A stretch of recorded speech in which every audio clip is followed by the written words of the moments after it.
Hello, everybody. Hello, welcome back. Yeah, I feel like we need to give these a name, like the Jess and Lauren hour or something. Oh yeah, I love it. And 20 it is minutes. almost an hour, but no, I'm just kidding. Yeah, Jess and Lauren back with you. And this time we're thinking about getting started.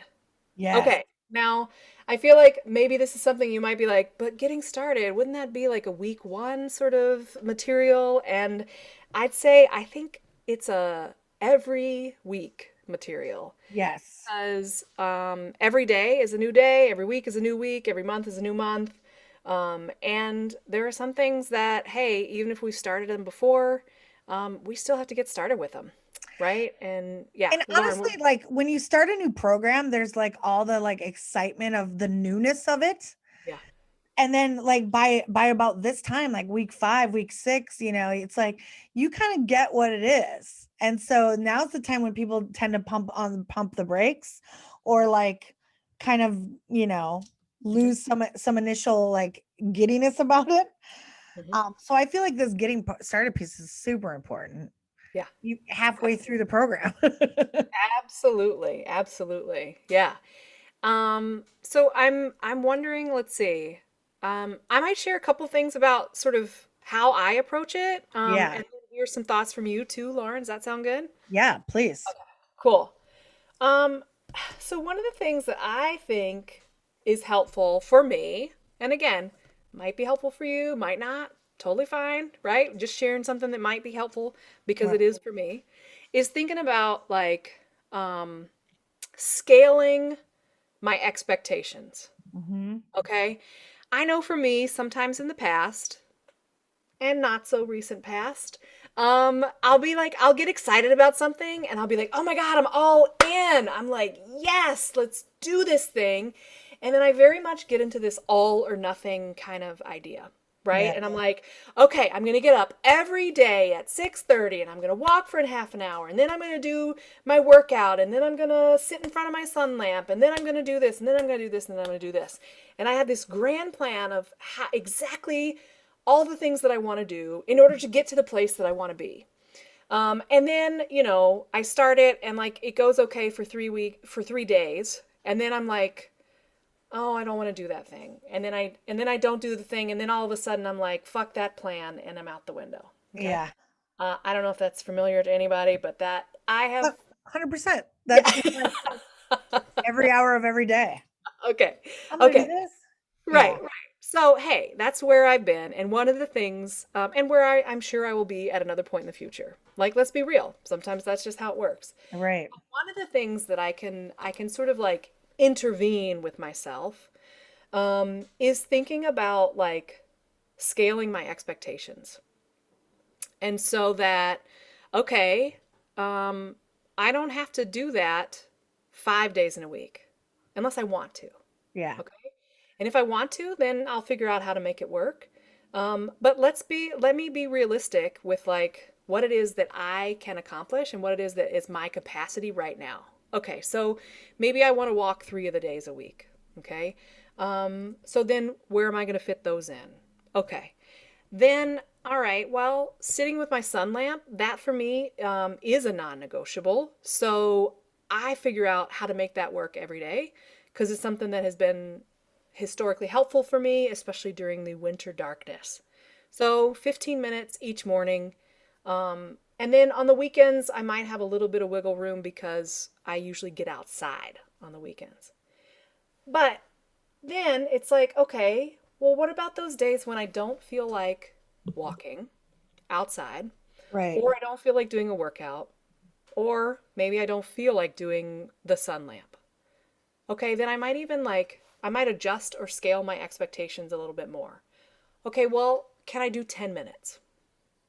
Okay, can I do 5 minutes? Mhm. Right? And I might even set a timer on my phone, 5 minutes, walk around my house, even if I don't feel like going outside. Okay, just walk back and forth between my living room, through the kitchen, into my bedroom, and back, Yeah. right? Yeah. And then it's just kind of like some of it is just getting started, Hmm.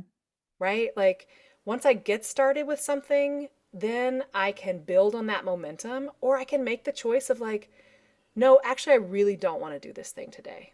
And Yeah. that's okay. Or my body's like clearly saying, like, no, thank you. And I've had to do some of that, especially with my knee injury, of like me feeling like, okay, I'm going to go, I'm going to do this workout, or I'm going to do this thing. And then my body's like, nope.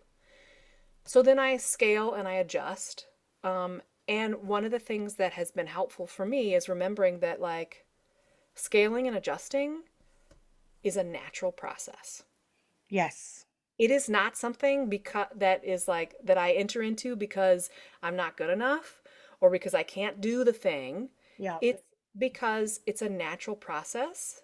It's like we Well, in would a not way, oh, go sorry. ahead. In a way, it's like it's the most natural process because it's sound instead of holding yourself to an expectation that you can't meet or don't want to meet and then feeling like a failure. It's almost like by being able to scale, you're literally meeting yourself where you're at, which Yeah, is kind of the optimum place that people who are successful in their body journeys kind of operate from. They like are tuned in to where they're at in this moment in time, yep, not what their past self hoped their future self would do. It's like you're present, you're in the moment, and you're asking yourself the question, and then you're answering honestly. absolutely. And I love that you bring that up, Lauren, because meeting people where they're at is like one of my one of the biggest things that I use with other people in like my work as a therapist, but also as a teaching artist and as a facilitator of groups, like meeting people where they're at, like there's no other way to build relationship or Yeah. to like help people get anywhere that they want to go if I don't meet them where they're at. And of course, the same applies to me, Yes. right? If I have somewhere I want to go, great. I'm not automatically there, but I Yeah. have to meet myself where I'm at in order to get there. Yes. So, thinking about the scalable options and like adjusting my expectations and adjusting what it is can be a really helpful tool for me Mhm. in just being like, okay, well, let me get started with 10 minutes. And then if I feel like I want to do more, I'll do more. If I don't, I'll stop. Right? Yeah. But giving myself permission to adjust just so I can get started. Yeah. Yeah. And that adjustment is key. So like I had so when we think about balance, right? Sometimes the perception is that to be perfectly balanced, you have to be still. Mm. But in actuality, balance is accepting many types of small movements or small adjustments to keep yourself centered. Hmm. And so this idea of getting started is a lot like this idea of seeking balance. It's not like a strict thing and like I will be still, damn it. It's a like it's a like, oh, I can feel myself tipping this way, so I'm going to counterbalance myself this way. And I think like when we walk into our workouts, it's like we may have these highfalutin plans or ideas of what we can or might accomplish, but Yep. then that again, that is our past self planning for a future self, and it's neglecting the self that you actually are, the where you are right now. And if you think about it, thank you for the snaps, Jen. Yes. If you think about it, people that are able to meet people where they're at are like the best types of people. They're the people you want at the party. They're the people you want to hang out with. They're the people that you end up calling when the shit hits the fan. Like those, and so like to be able to do that for yourself in terms of your workout is like essential. Talk about connection there. If you're able to connect and meet yourself where you're at and not shame yourself for being there, but Right. adjust accordingly so you can stay balanced, I think that's key. So Yes. my idea of that is very similar, but I feel like I go the opposite direction. Okay. So you say you're using the language scale back, and I'm using the language ramp in Okay. because I have a tendency to get overwhelmed. Uh-huh. Like when I see too much stuff to do or too hard of a workout to accomplish, Yep. you know what I mean? I have a tendency to be like, oh my God, it's too much. I won't be able to do it. So I'm just not going to do anything. Yeah. Yep. And so I think of my dad has this excellent advice. I've probably said it on one of these, like interview things that we've been Yeah. doing with each other. But he always goes, well, kiddo, first A, then B. And so I love it. it's it's the classic Steve Anderson, that's my dad, advice. He's and him saying, well, kiddo, first A, then B Yep. is something that I now say to myself Hmm. because you can't do it all at once. It Right. is overwhelming if that's how you look at it. Yep. So you start by doing the first thing. Yep. And then if that works, you do the next thing Yep. and the next thing and then the Yeah. next thing. And Yep. I think of that in terms of even going to a workout. So the Hmm. first thing is getting a sports bra on. Can I do that? And if I can, great. And if I can't, I adjust, right? Hmm. Then it's getting your shoes on or whatever it is. You know what I mean? Yeah. And then it's turning my Zoom call on or Yep. getting the Zoom link going, Yep. and then it's saying hi to everybody. And Yep. if I can do that, great. And if I can't, then I'm going to dip out, And so by giving myself this like gentle ramp in, Hmm. then I can tell myself, like, just do the warm up. Just do the warm up. Yep. If that feels good, keep going. And if it doesn't feel good, stop.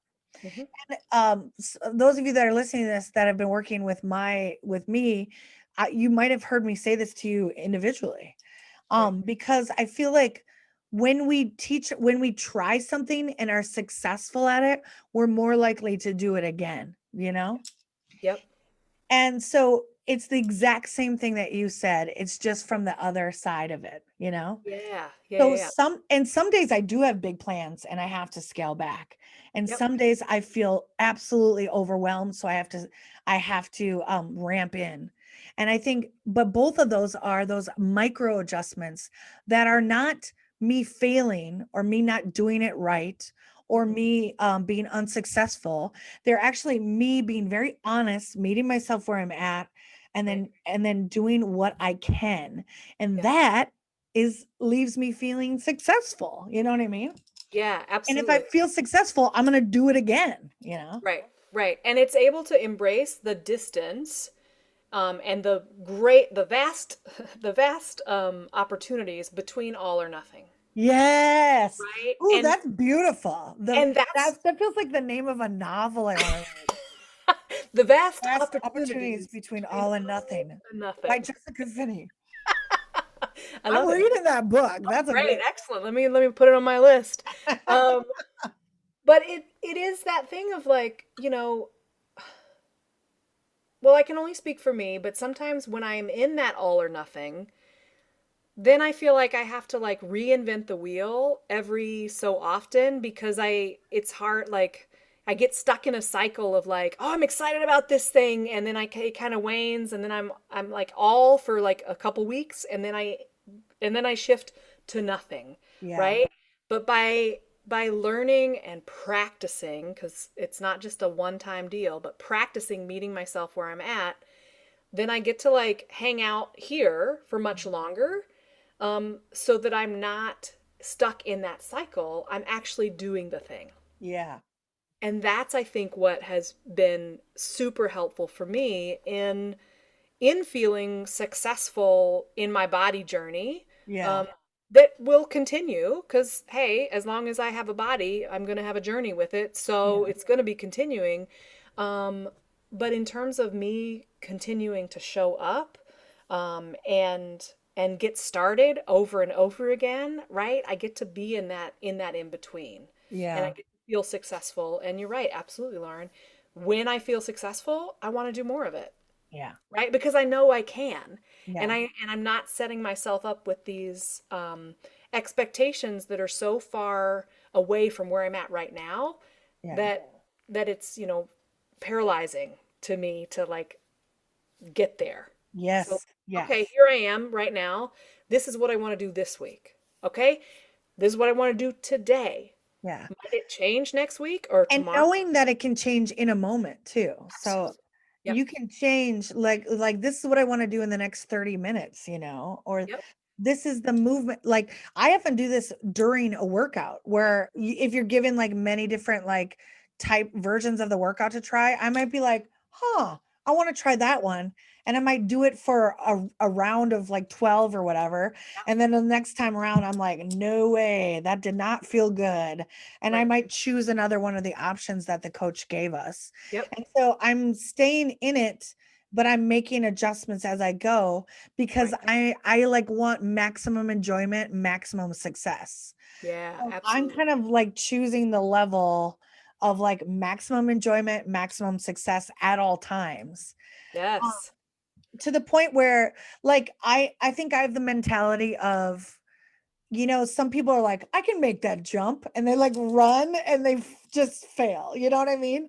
Because Yeah. they just want to try it out and see. And I'm a more like slow and steady wins the race type of personality, to the Yep. point where I was like, I don't want to do it until I can get it right. I want to do it so much that I can't get it wrong. Like that's my personality. Yep. So I'm always shooting for like what feels the best and what makes me feel like I am the best at it. Yep. And Absolutely. often it means like a less hard activity because I want to be great at it or whatever. Not to use that language, but you know what I mean. Well, but part of it is like you want to feel great in your body. Yeah. And that's the essence of like being great at movements is like that your body is really like Yeah. enjoy and like getting what it wants to get out of it. Yes. Because I know sometimes for me, I'll try on a movement that feels like the right way to do the movement. Yeah. And my body, like whether it's like my knee that I have a bit of an injury, like an ongoing injury with, or my hip or something comes up, and but there's a part of me that's like just push through, just do the thing. This is Right. what you're supposed to do. And then I'm like, wait a minute. Hannah, do you have any, Coach Hannah, do you have any options for this that doesn't involve my knee because I'm having some pain right now? Right. And oh, okay, great. Oh, does that hurt too? Yep. Yep. Something totally different. Yeah. Okay. And then there's options. Um, whereas, I don't know, probably 5 years ago, I would have felt like really embarrassed to ask for that, and I probably would have kept going with that movement because it was the thing to do, Right. and I would have hurt myself even more. And you know what? I probably wouldn't even gone. Like I wouldn't even gone to that class. I would have been like, well, my knee hurts, so I can't go. I can't do that. Right. And we know now because we're 5 years into our journey. Like Yep. Jess and I started our pretty Oh yeah. hardcore body journeys at around the same time.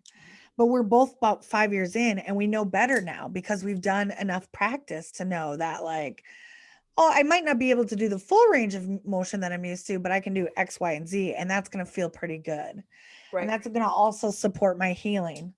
Yep. So I love this. I love this idea of like scaling back or ramping in, Yep. however you want to approach it. Right. What we're essentially saying is tiny adjustments are Yep. normal and they are absolutely key, essential. Yep. I believe, and I think you do too, Jess, Yep. to getting started and staying with it. Absolutely. Yeah. Because hey, you don't like it you don't add an addition to your home like that. Yeah. There's going to be all kinds of things that go into it in terms of like all the different materials and all the like literally brick by And brick. permits. Right. Perm Oh God, the permits. Yeah. And the planning and all like there's going to be yeah. so many steps that go into it that like we don't have an expectation of things that take time to happen like this, Yeah. except sometimes when it comes to ourselves. Yeah. And that's where like, hey, okay, we can invite that like, maybe that critical part or that negative self-talk or some of those things that might come in and get in the way. We Yeah. can invite that in and be like, okay, yep, I hear you. And I'm going to start here. Yeah. And I'm going to try this thing. Mhm. And that's okay. And it can take the time it takes because, hey, we've got this body and we're going to be on this journey for as long as we have this body. Yeah. Yeah. Yeah. And like making the phone call or doing 5 minutes is farther along on the journey than not doing anything at all, you know? Yep. Totally. Like a small step is, Yeah. um, that's What's awesome. something you think we should ask of folks to be thinking of if they haven't already been thinking of things, but like things to think of as we wrap this video up? What do you think? My thought is that in terms of getting started, Mhm. like where do you tend to land? Do you tend to be overwhelmed and have trouble starting, or do you tend to like have big plans and then have to like disappoint yourself throughout the day? Like if you could figure out if you're more like the Jess or more the Lauren here, and then if you can identify with one of those, like I wonder what it would look like to adjust, to Yeah. either scale back or ramp in, however you want to talk Yep. about it. Yep. Another thing to that would be nice is just to try and stand on one foot Mm. and Hmm. remember what it feels like to balance, Yeah. and see how long you can do it, and see how many times your body actually has to move to Right. stay standing on one foot. Right. My favorite times to practice balance are while I'm waiting for the microwave. I'm almost always microwaving something for 1 or 2 minutes. Right. And so I'm like, I'm just gonna stand on one foot while I microwave my old coffee. Right. Right. Right. Yeah. And I often, so like if something to try just to like trigger this idea of meeting yourself where you're at, and many adjustments are normal and crucial to balance, Yep. is to literally like try standing on one foot for a second and see where you're at, you know? Yeah. Oh, I love it. And I might encourage y'all to keep exploring that vast land between the all or nothing, Yes. and what do you need to be able to stay in that realm, and reach out to us. We're here for you. We're here for each other. Mhm. And yeah, we'll see you next time. Thanks, everybody. Bye. Bye. You got to write that down, Jess.